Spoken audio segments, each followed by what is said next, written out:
નમસ્કાર દર્શક મિત્રો, અત્યારે આપણે આવી ગયા છીએ ગામડે આકડિયા ગામમાં. હવે આપણે પાણી વારવા જવાનું છે ને. હાલો પાણી વારવા હાઈલા જાય. બોર આવ્યા ગામ બોર આવ્યા. બોર મોટા મોટા મોટા ગામ શું વાત છે. બોડી આખી જટલાઈ ગઈ છે. જુઓ આ હે અમારો કૂવો. બહુ ઊંડો કૂવો છે ને. કેટલો ઊંડો હોય? 50 ફૂટ. 50 ફૂટ. આ બોર આ બોડી આખી વાંકી મીડિયમ લાગે. હા મીડિયમ આવ્યા છે ને. હજી મોટા થાય ને આમાંથી. હજી તો ફાલ પૂરો લાગ્યો હે. હા લંગુ હજી થશે પાક છે. હજી થોડાક ફળ કાચા છે. હવે પાણી ચાલુ થશે હમણાં.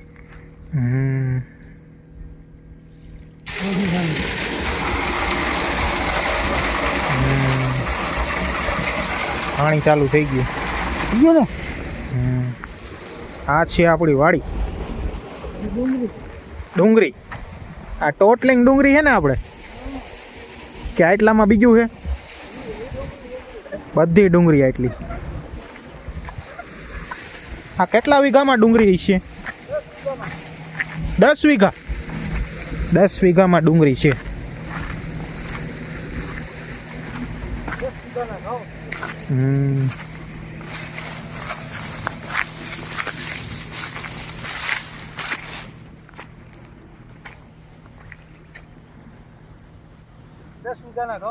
આ છે ઘઉં.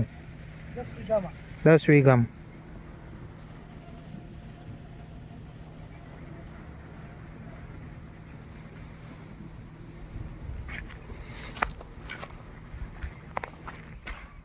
આ શેનું ઝાડવું છે આપણે? એ છે ગુંદો અને ઉમરો. ગુંદો અને ઉમરો.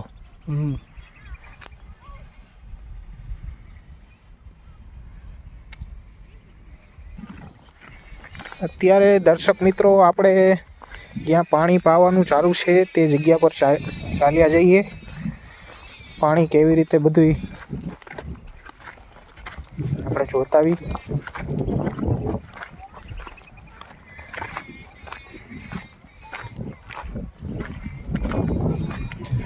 આ તમે જોઈ શકો છો અહીંયા પાણી ચાલુ છે.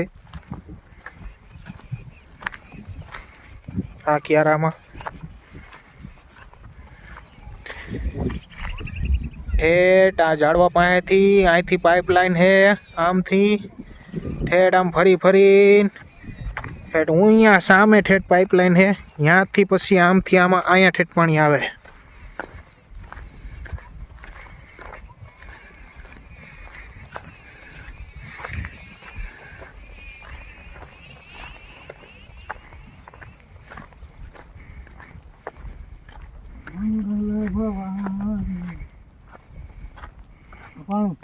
જો તમે બધાય આ પાણી ચાલુ છે.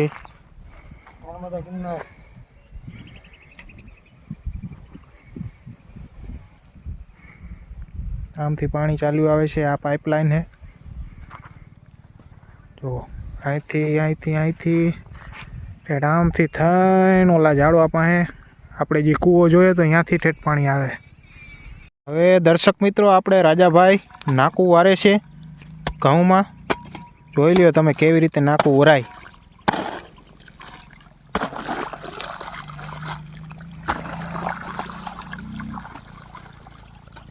આ છે નાકું વાળવાની બેસ્ટ ટેકનિક.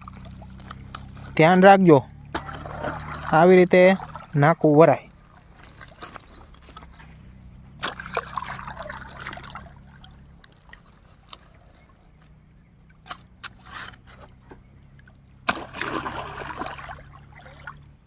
નાકું વારવામાં તમારે ખાસ ધ્યાન રાખવી. ક્યાંક નાકું બરોબર નહીં વાર્યું તો પાછું ફૂટીને પાછું અંદર પાણી વહી જશે.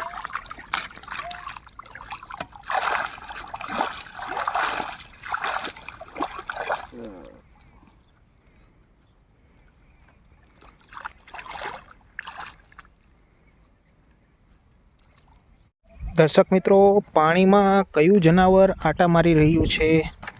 આ ક્યારામાં, ઘઉંના ક્યારામાં. ચાલો જોઈએ ક્યાં ગયું. આ રહ્યું. આ તો ઉંદેડા જેવું છે કંઈક.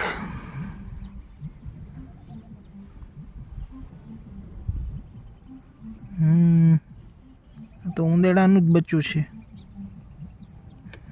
ઘઉંના ક્યારામાં આટા મારી રહ્યું છે.